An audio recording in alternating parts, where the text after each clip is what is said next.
Los periodistas.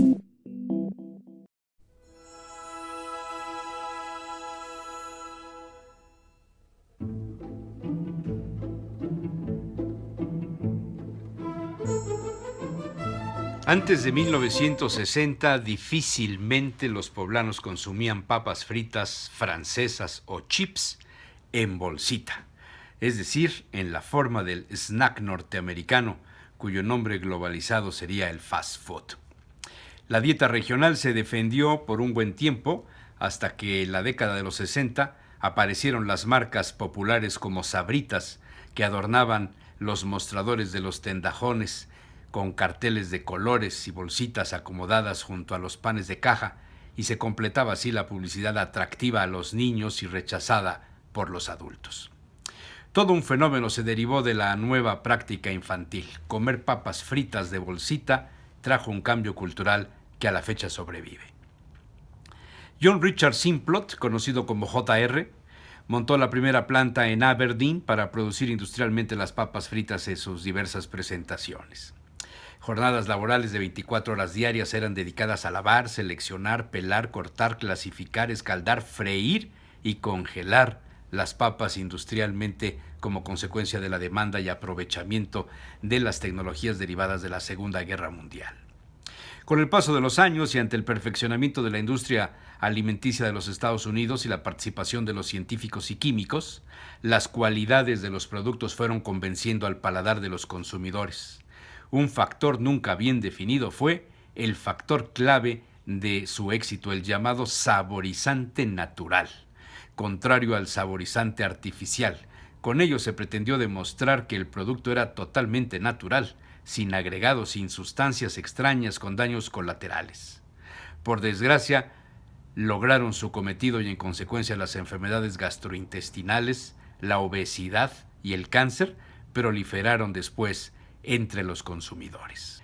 La charla del aventurero Salacaín apenas había sido interrumpida por quienes, como él, habían sido formados en el consumo de las papas frescas, de temporada, de diversos nombres y cáscaras de colores amarillo y hasta rojizo, y cuya transformación de papas a la francesa o las mal llamadas chips, también designadas como Saratoga, pasaba por la cocina casera o por los casos de cobre similares a los de las carnitas y el chicharrón, donde se freían decenas de kilos al mismo tiempo y luego se vendían en bolsas de papel o cucuruchos, de papel de estraza, a la salida de las escuelas, frente a las iglesias o en los modernos drive-in, esos estacionamientos con servicio de comida y bebidas donde tantas familias poblanas fueron forjadas a la sombra de los árboles y la complicidad de la noche. Famosos los nombres de los vendedores de papas fritas como el ruso Olafirus en la angelical ciudad.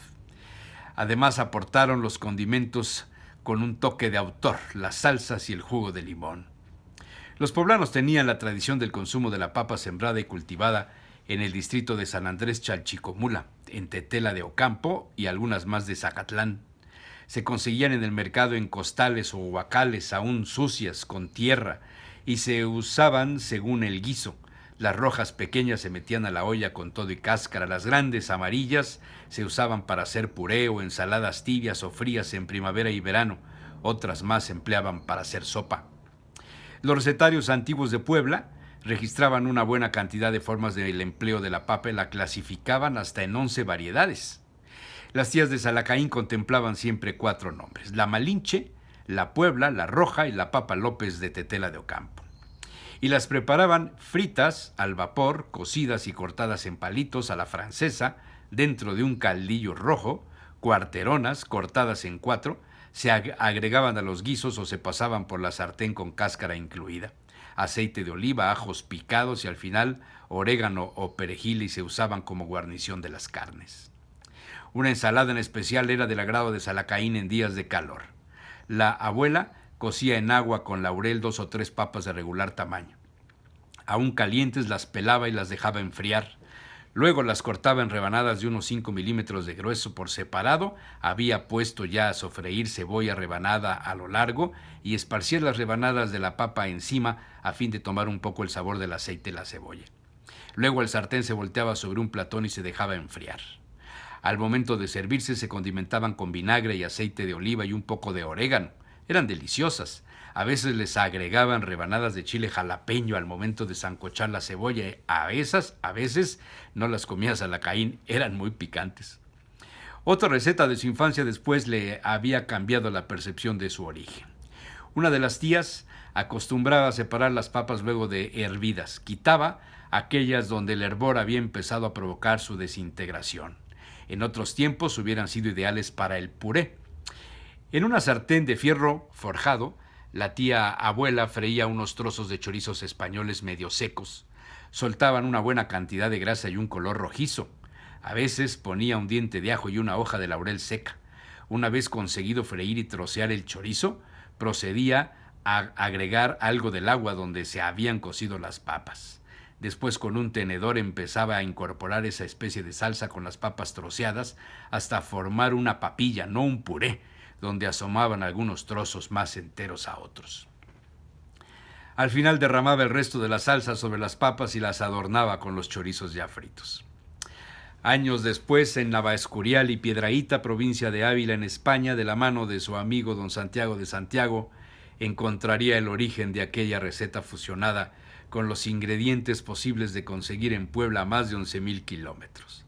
Se trataba de las patatas revolconas, un platillo conseguido con la fusión de muchos ingredientes donde el tubérculo americano encontró residencia y se unió con el pimentón de la Vera, extraído de la adaptación de los chiles mesoamericanos llevados a Filipinas y luego a Europa.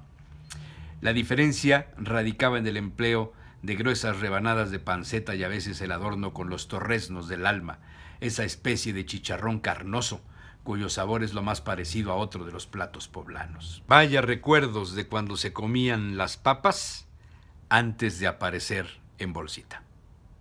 Los periodistas.